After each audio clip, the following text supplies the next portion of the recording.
약간 턴어라운드 아이디어로 변화를 주목해서 보시면 어떨까 싶습니다. 향후 한 3년에서 5년 가까이도 계속 좋을 수 있다라고 생각하는 이제 섹터가 이제 부산이랑 이런 섹터들은 계속해서 이익이 좋을 거라고 생각을 해서 박성재 매니저께 여쭤볼까요? 네. 너무 약간 말씀한 지 오래됐어요. 너무 기다렸어.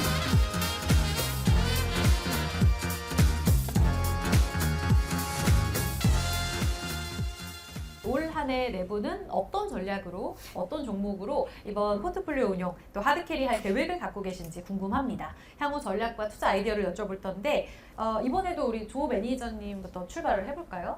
저는 항상 이제 기업의 이익에 답이 있다라고 생각을 해서 올해 이제 어. 올해 내년 이익이 좋아질 수 있는 종목을 찾는 데 집중을 하고 있고요. 네. 그리고 대신에 가격에 충분히 반영되지 않는, 그래서 다운사이드는 좀 막혀 있으면서 업사이드는 열려 있다라고 판단되는 종목들을 여전히 찾고 있고요. 저는 이제 뭐 향후 한 3년에서 5년 가까이도 계속 좋을 수 있다라고 생각하는 이제 섹터가 이제 방산이랑 네. 뭐 화장품 어. 이런 섹터들은 계속해서 이익이 좋을 거라고 생각을 해서 올해도 주가들이 좋지 않을까? 그리고 작년까지 좀 안 좋았던 이제 섹터나 종목들 중에서는 이제 아까 잠깐 이야기 나왔던 엔터 같은 경우가 사실 뭐 작년 초까지는 좋았는데 거의 이제 1년 가까이 이제 주가가 부진한 상황입니다. 근데 이제 다만 이제 그 아티스트들이 약간 음반에 약간 버블이 좀 있었죠. 사실은 팬들 간의 과열 경쟁도 있었고 중국에서 이제 그런 이슈도 있었는데 그런 음반의 역성장 사이클이라고 저희들이 표현을 하는데 아티스트들이 컴백을 했을 때 전작 대비 이제 음반이 덜 팔리는 네. 그런 사이클이 이제 한 사이클이 이제 다 지나갔기 때문에 지나갔다고 보세요. 네, 이제 한 번씩 다 컴백을 하면서 이제 한 번씩 다 역시장을 한 거죠. 네. 그렇기 때문에 그 사이클이 지나는 동안 주가는 많이 빠져 있고 대신에 이제 음반이 덜 팔린다고 이익들이 감소하는 건 아니거든요. 네. 대신에 올해도 이제 빅3는 전부 다 전년 대비 이제 이익이 성장할 것으로 예상이 되고 있어서 네. 사실은 이제 거의 바닥을 찍었다라고 저희는 생각을 하고 있습니다. 그리고 네. 뭐 유틸리티 섹터에서 뭐 SK가스 같은 경우도 저희가 되게 오랫동안 좋아해왔던 종목인데 이제 경상 이익 레벨이 거의 더블업 될 수 있는 그런 이제 울산의 LNG 발전소가 올해 9월에 상업 가동을 앞두고 있어서 이제 올해나 내년까지 해서 좀 계속 좋은 흐름이 이어질 수 있지 않을까 이렇게 예상을 하고 있습니다. 네. 이전 영상을 보니까 에스파 굉장히 좋아하신다고. 네, 에스파 좋아죠. 네. 엔터 중에 최애가 있으세요? 최애로 보시는 종목? 인터주는 다 좋아하는데요. 네. 빅3는 다 좋아하는 편이고, 네. 그때그때 가격에 따라서 조금, 네. 포트폴리오 내에서 비중을 좀 달리하고 있습니다. 알겠습니다. 네. 살짝 교묘하게 피해가 주셨는데 잠시 후에 엔터에 대해서 조금 더 저희 집중적으로 여쭤볼 시간이 마련되어 있기 때문에 이 부분 여쭤볼게요. 이 턴어라운드에 좀 집중하고 있다. 네. 이렇게 올해 계획을 말씀해 주셨습니다. 엔터, 방산, 그리고 유틸리티 힌트를 주셨고 최주철 대표님은요? 변화된 아이디어가 있으세요? 제가 작년부터 한 2년 정도는 피부 미용에 꽂혀가지고 네네. 그쪽을 엄청 체험도 많이 하고 봤어요. 예, 많은 시간을 해보셨다고. 썼거든요. 예, 네. 많이 하고 이랬는데 그게 관심이 지금은 그 화장품으로 이동을 해 있는 상태입니다. 넓게 보면 다 K-뷰티라고 볼 수 있는데 화장품에 제가 소위 꽂혀 있는 이유가 일단 화장품 업체들이 지금 너무너무 초호황인 것 같아요. 그리고 그 이유를 살펴보면 우리나라 화장품 업체가 한 3만 개 정도가 있거든요. 3만 개가 무한 경쟁을 하고 그리고 모든 에너지를 직접 만들 필요가 없기 때문에 상품 기획과 마케팅에만 쏟고 거기서 살아남아서 올리브영의 선택을 받고 또 그 인증을 바탕으로 미국, 일본에 가니까 네. 마치 그 브라질 이제 축구 선수가 네. 브라질에서 축구를 잘했는데 유럽 가니까 막 골이 막 들어가고 막 수비수를 다 제끼네 약간 이런 느낌이랄까요? 그러니까 여기서 너무 경쟁력이 높아졌기 때문에 네. 수월하게 해외로 진출을 하는. 근데 이제 과거에는 그게 대형 화장품 회사가 중국을 무대로 네. 전성기를 이끌었다면 지금은 이제 인디 브랜드, 한국의 인디 브랜드들이 그 미국이나 일본 선진 시장에서 지금 점유율을 높여가고 있는 상황이거든요. 미팅을 해보면 너무 상황이 좋고 그래서 이제 화장품에 굉장히 꽂혀 있고 전 사실 아나운서님 파우치에 어떤 화장품이 들어있는지도 어머. 너무 궁금한데 잠시 후 공개하겠습니다.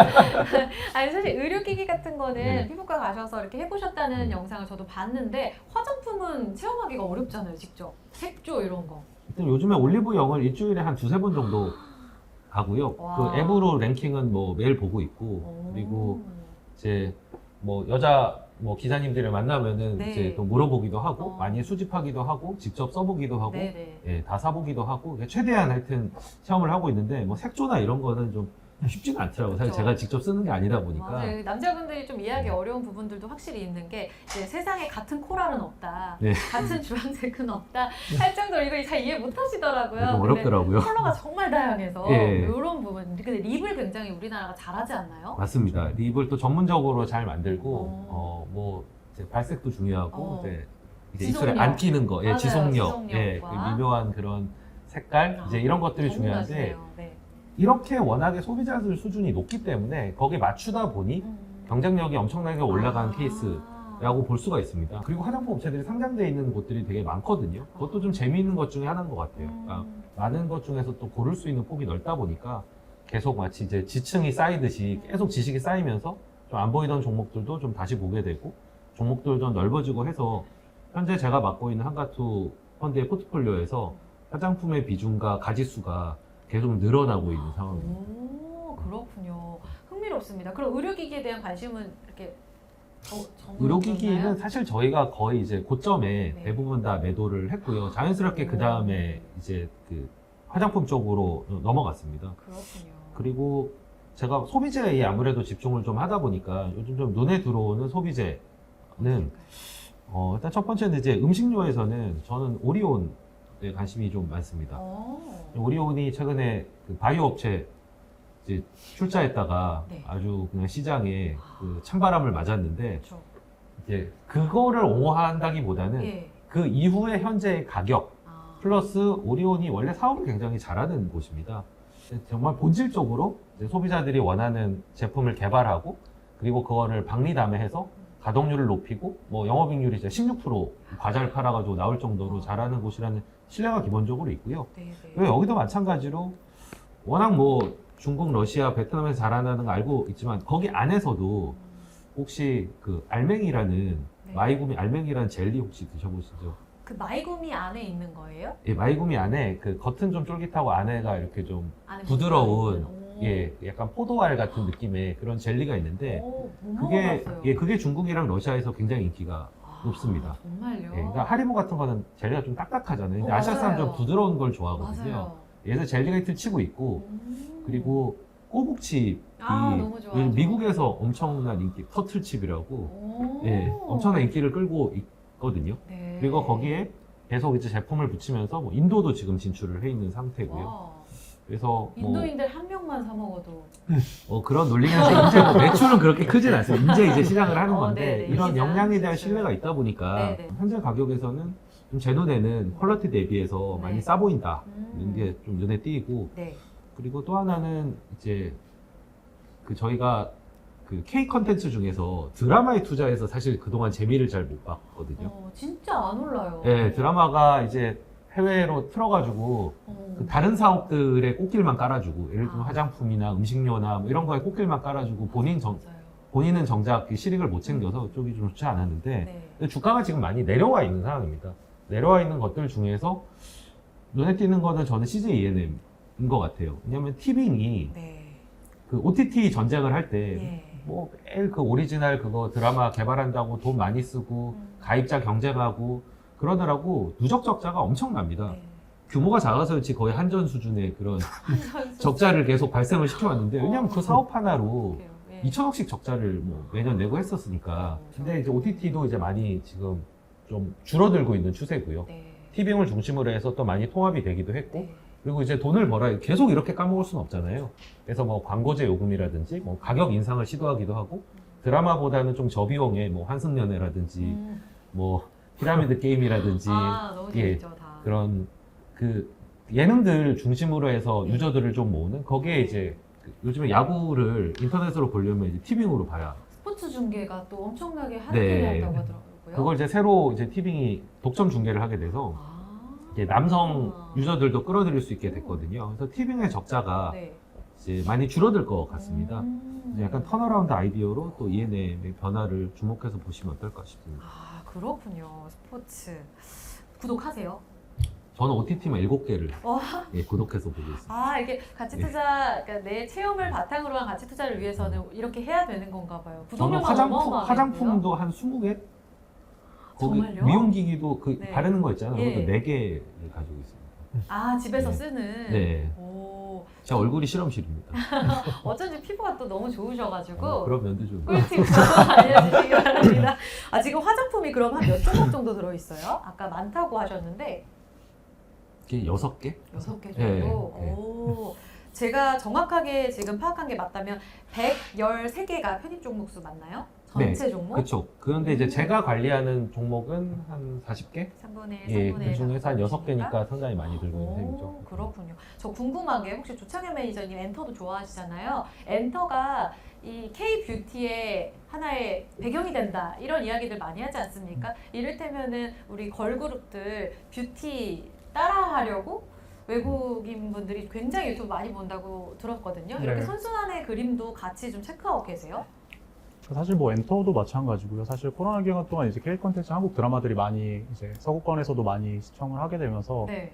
이제 한국 특히 여자분들의 피부가 워낙 좋잖아요, 사실은. 맞아요. 그래서 이제 미국에서도 한국식 화장이 되게 핫합니다. 키워드 자체가. 그래서 뭐 선크림도 바르기 시작하고 사실 예전에는 이제 색조 이제 미국식 전형적으로 저희가 알고 있는 그런 화장법이 되게 유행을 했다면은 기초나 뭐 선케어류 약간 이런 것들에서 되게 유행이라서 그래서 자연스러운 화장. 네, 그래서 이제 K-뷰티, 한국식 화장을 그냥 모티브로 내세운 한국 브랜드들이 미국에서 되게 잘하고 있거든요, 사실은. 그러니까 사실 저희도 이제 그런 것들이 되게 시차를 두고 나타난 셈인데, 그렇다 보니까 아까 이제 브라질 이야기도 하셨지만, 뭐 일본, 뭐 동남아, 그리고 미국, 되게 한류가 어쨌든 인기가 올라간 지역들에서 네. 화장품으로 이제 온기가 점점 좀 커지고 있는 오. 모습을 저희가 좀 목격을 하고 있는 것 같습니다. 뭐 근데 아무리 드라마에서 봤다고 하더라도 네. 그게 뭐 너무 비싸거나 이러면은 그쵸, 그쵸. 사실 접근이 좀 힘든데 맞아요. 예를 들면 라면이라든지 혹은 한국 화장품 이런 것들은 가성비를 갖춘 품목이거든요. 그러니까 한국 화장품이 왜 미국에서 이렇게 점유율이 계속 올라가느냐라고 하면 사실 한류의 그것도 있지만 품질 대비해서 가격이 싸고 뭐 백화점 화장품에 비해서 품질이 전혀 떨어지지 않으면서도 맞아요. 창의력이 좀 돋보이는 제품이라는 게 사실 주목을 받는 요인이고요. 네. 우리 한국 화장품 예전에도 그런 경쟁력이 있었는데 왜 지금이냐라고 하면 유통 구조가 좀 바뀌어서 그렇습니다. 아. 예전에는 뭐 세포라라든지 전문 매장 혹은 백화점 이런 데서 많이 팔렸는데 맞아요. 지금은 이제 얼타 같은 그런 이제 인디 브랜드를 취급하는 오프라인 유통이 많이 커졌고 얼타 미국의 얼타 뷰티가 예. 말씀하신 게 맞아요? 네네 거기 아. 유통 뭐 올리브영 같은 데라고 올리브영 생각하시면 같은, 됩니다. 네, 네. 백화점 1층과는 조금은 대비되는 그런 어. 유통망이고요. 네. 거기 이제 인플루언서들이 또 추천하는 화장품을 많이 쓰거든요. 예. 그러니까 그런 식으로 유통이 바뀐 부분이 같이 결합이 되면서 네. 다 운대가 잘 맞아 떨어진 거죠. 그렇군요. 복합적인 요인입니다. 너무 재밌습니다. 올해 어떤 아이디어를 갖고 지금 보고 계시는지에 대한 힌트들이 막 쏟아지고 있는데 다음으로는 우리 그러면 박성재 매니저께 여쭤볼까요? 네. 너무 약간 말씀한 지 오래됐죠. 너무 기다렸어. 길게 얘기하려고. 목을 축이고 촉촉하게 축이고 출발해 볼게요.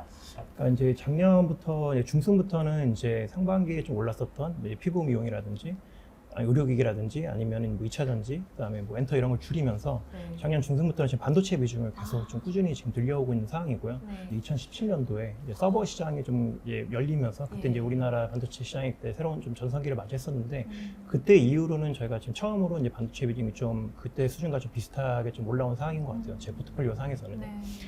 그리고 뭐 반도체뿐만 아니라 반도체 시장이 지금 이제 AI 시장이 커지면서 이와 연관된 또 이제 ESS 시장이라든지 또 뭐 전력기기 시장이 같이 커지고 있기 때문에 네. 그와 관련된 종목들도 포트폴리오에 상당히 많은 비중으로 들어가 있는 상황이고요. 네. 이 이제 반도체 시장이 사실 저희가 호황이다라고는 하지만은 이 시장을 지금 이끌고 있는 거는 이제 엔비디아의 그 이제 AI 반도체라든지 또 이와 관련된 이제 SK 하이닉스의 이제 HBM 제품 또 이와 관련된 사실 종목군들이 이제 많이 올랐고 네.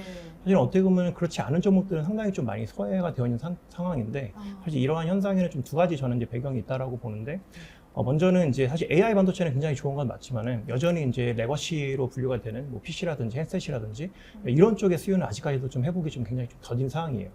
그렇다- 실제로 업황이요? 네, 실제로 업황 자체가. 네네. 그러니까 AI는 워낙 좋지만 그 외 업황은 사실 그렇게 좀 기대만큼 올라오지 못하고 있는 상황이고 네. 또 하나는 이제 사실 우리나라의 이제 반도체 특히나 소부장 기업들 같은 경우는 아무래도 이제 삼성전자에 대한 노출이 굉장히 큰데 삼성전자가 어떻게 보면 이제 이 HBM 초기 이제 선점 효과를 사실은 이제 그러니까 선점하면 좀 실패를 했었고 그러다 보니까 이제 삼성전자 이제 가동률이 올라오는 속도나 이런 부분들이 좀 이제 더디다 보니까 네. 삼성전자를 영향을 많이 받는 한국의 이제 소부장 기업들이 사실은 그만큼의 좀 이제 회복세가 좀 더딘 상황이죠. 그러다 보니까 어떻게 보면은 이제 글로벌리 뭐 AI발 훈풍이 있다고는 하지만은 그런 부분들이 아직 그 온기가 이제 우리나라의 이제 반도체 산업 전반으로는 좀 확산이 아직은 안 되고 있는데 어쨌든 시간이 저는 좀 문제라고 보고요. 왜냐하면 이제 AI 반도체로의 투자가 이제 집중이 되고 시장이 커질수록 이제 레거시 제품에 대한 이제 투자가 계속 줄어들면서 이쪽도 수급이 계속 타이트해질 수밖에 없거든요. 그러면 여기도 결국 이제 하반기를 넘어가면서 투자가 또 필요할 수밖에 없고. 그리고 어쨌든 이제 삼성전자 같은 경우도 이제 최근에 이제 나오는 이제 기사들이나 뉴스를 보면은 이제 차세대 HBM 제품에 대한 이제 공급이 가시화됐다라는 얘기들이 좀 많이 나오고 있어서 네. 향후에 이제 삼성전자도 사실 좀 하반기 이후부터 이제 그런 부분들에 대해서 좀 캐치업을 좀 한다라고 하면은 지금 이러한 이제 저는 이제 그 AI 중심의 어떤 반도체 좀 온기가 이제 국내 산업 전반적으로 좀 확산이 되지 않을까라고 좀 기대를 하고 있고요. 그리고 이제 저희가 사실 주목하는 이제 기업들 같은 경우는 물론 이제 AI 시장이 열리면서 지금 이제 소부장 기업들에게 많은 기회가 지금 열리고 있는 건 사실이고요. 우리나라에는 사실 이제 메모리 중심의 반도체 그런 산업이다 보니까 뭐 대부분의 고객사가 뭐 삼성이나 뭐 닉스가 대부분이었는데 네. 지금은 어떻게 보면은 이제 이들 고객뿐만 아니라 지금은 이제 비메모리 쪽으로 비메모리 업체들 미국이나 뭐 대만 업체들로도 지금 고객사가 좀 계속 확대가 되는 그런 상황이에요. 그래서 그런 데서 어떻게 보면 저희는 좀 이제 고객사를 확대를 하거나 아니면 제품 라인업을 좀 확대를 해서 계속 좀 이제 미래의 어떤 중장기 성장 잠재력을 좀 확보해 나가는 그런 기업들을 굉장히 좀 선호를 하고 있고 또 이제 또 저희가 또 이제 주목하는 아이디어로는 이제 아무래도 이제 AI 서버 이제 그 전기를 굉장히 많이 필요로 하는 이제 AI 서버 그런 그 인프라가 늘어날수록 이제 전기 인프라도 같이 이제 증가하면서 뭐 이와 관련된 이제 ESS라든지 아니면은 이제 뭐 전력기기 수요도 같이 늘어나고 있는데 네. 저희는 이제 뭐 그 ESS 케이스나 뭐 본체를 만드는 업체라든지 아니면 뭐 초과압 그 변압기를 만드는 업체들도 같이 좀 투자를 하고 있는 상황입니다. 정리해 보자면 일단은 AI, 그러니까 엔비디아를 위시한 AI 반도체 랠리. 여기에서 레거시 반도체, 그러니까 이게 범용 반도체, 메모리라고 보면 되는 네, 거죠. 네. 이쪽이 좀 소외됐지만 결국은 끌어올릴 것으로 전망을 보고 있다. 그리고 고객사 다변화 이것도 하나의 아이디어로 보고 계시다. 이 말씀이신 거죠. 네, 그 네. 중소형 밸류체인 단 안에서 네, 네. 종목 선별을 하고 계시다. 네. 그리고 마지막으로 이 서버 인프라와 관련돼서 ESS 전력기기 이쪽도 얘기를 하셨어요. 그러면 작년에 상반기까지 좀 투자 비중이 있었던 2차 전지는 이제 거의 다 줄인 건가요?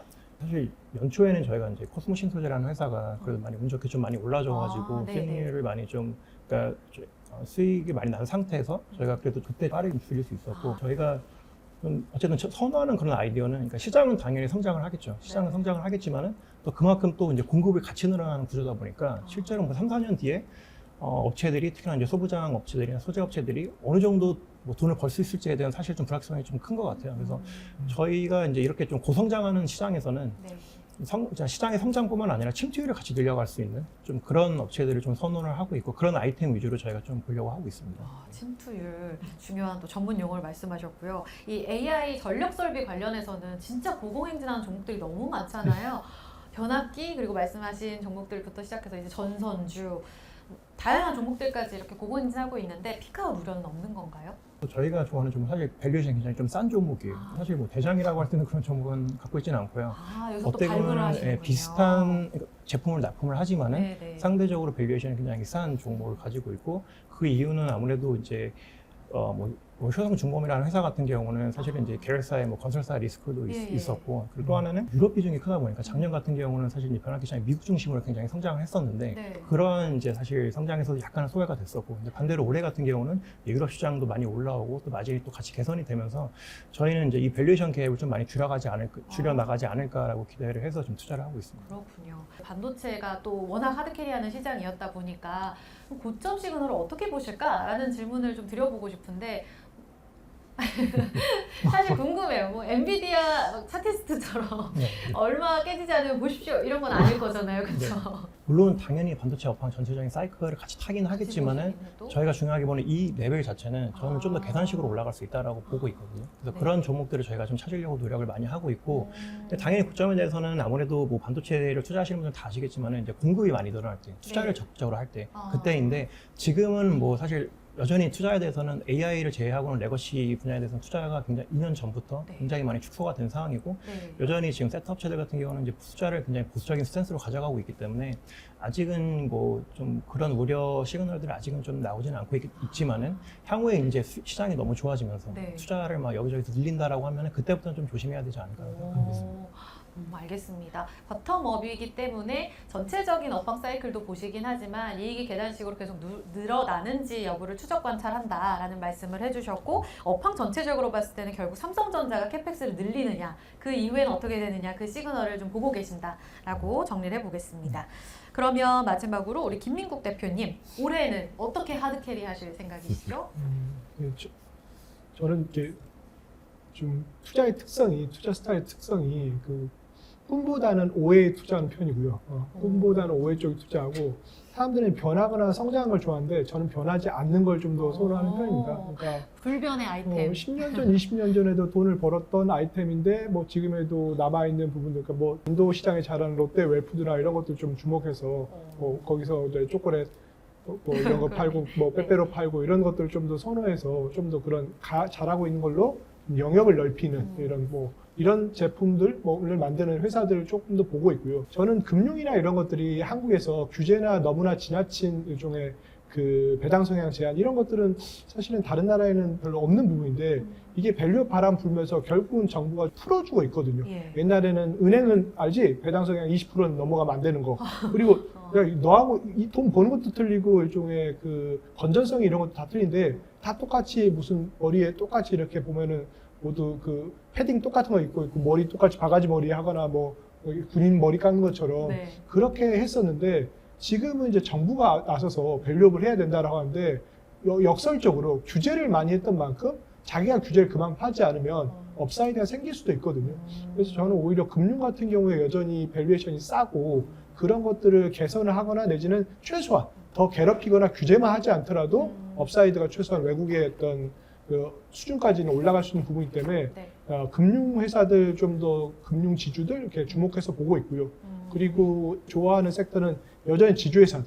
대주주가 직접 지분을 갖고 있기 때문에 자회사하고 지주회사 간 거래가 있거나 예능 같은 경우에 부동산 갖고 있고 뭐 상품 뭐 로열티 브랜드 수수료도 받기도 하고 네. 어떤 경우에도 사실은 사업적으로 대주주한테 불리한 지주한테 불리한 일들이 벌어진 경우는 본 적이 있거든요. 이게 바로 대주주 이해관계가 직결되기 때문에. 네. 근데 이게 실제적으로 지주회사가 디스카운트의 가장 큰 요인이 한국에서는 발생할 때 이게 중복 상장을 허용해주는 우리나라 같은 경우에는 뭐 카카오나 LG엔솔이나 뭐 이런 회사들을 보면은 이제 분할돼가지고 이제 계속 밑으로 새끼를 치면서 이게 너무나 당연한 건데 네. 미국은 구글이나 애플이나 이런 회사들이 네. 그냥 지주회사거든요. 그 밑에 수십 개 관련된 회사가 있는데 다 100%씩을 갖고 있는 이런 구글도 유튜브 따로 상장하면 밸류에이션 더 받을 수 있겠죠. 하지만 이 모회사가 제대로 평가를 받을 수가 없겠죠. 그렇게 대부분의 회사들이 지주회사지만 이게 100%를 갖고 있으면은 실제적으로 그 디스카운트를 덜 받거든요. 뭐 우리나라에서 메릿 지주가 화재나 증권을 100% 자회사하면서 오히려 대주 지분율은 절반 가까이 떨어졌지만은 회사의 밸류에이션은 더 올라가고 유동성은 전체가 커졌던 부분들이 있는데 네. 이게 글로벌 스탠다드고 이게 선진적인 지배 구조거든요. 그래서 저는 대부분 지금 투자하고 있는 지주회사들한테 똑같은 걸 제안하고 있습니다. 너희가 여력만 된다면 웬만하면 중복 상장 폐지하면 안 될까? 그리고 대주주 지분율을 위해서는 계속 자사주 매입소하고 저평가돼 있으니까 단일 지주회사 체제 중복 상장 폐지를 하면은 좋지 않을까를 충분히 대주주의 지분율이 높은 회사들도 있거든요. 네. 그래서 이렇게 수합을 하거나 내지는 100% 자회사로 되더라도 괜찮은 회사들이 있는데 그런 회사들 중심으로 적극적으로 이야기를 하고 있는 편입니다. 그래서 중복 상장 폐지, 단일 지주회사 체제를 확립해서 결국은 디스카운트 해소되는 회사들이 저는 결국 메리츠처럼 늘어나지 않을까 싶거든요. 그래서 이거는 약간 좋을 거다라는 전망 플러스 네. 좀 다짐 그런 회사들 몇 개라도 제가 투자하는 회사들을 설득을 해서라도 향후 뭐 몇 개월 내는 안 되겠지만 네. 1년, 2년, 3년 저희는 뭐 길게 3년, 5년 정도를 최소한 보고 회사를 설득해 나가고 있고 특히 밸류업이 진짜로 본격적으로 가동된다면 네. 쌀수록 밸류업 관련된 주주 정책이나 이런 부분들이 더 워킹하거든요. 훨씬 더 빠르게 주가 상승 부분에 있어서는 효과적으로 적용하기 때문에 저평가 빨리 해소될 수 있기 때문에 뭐 그런 의미에서는 여전히 저평가된 섹터들 이런 것들 주목해서 보고 있습니다.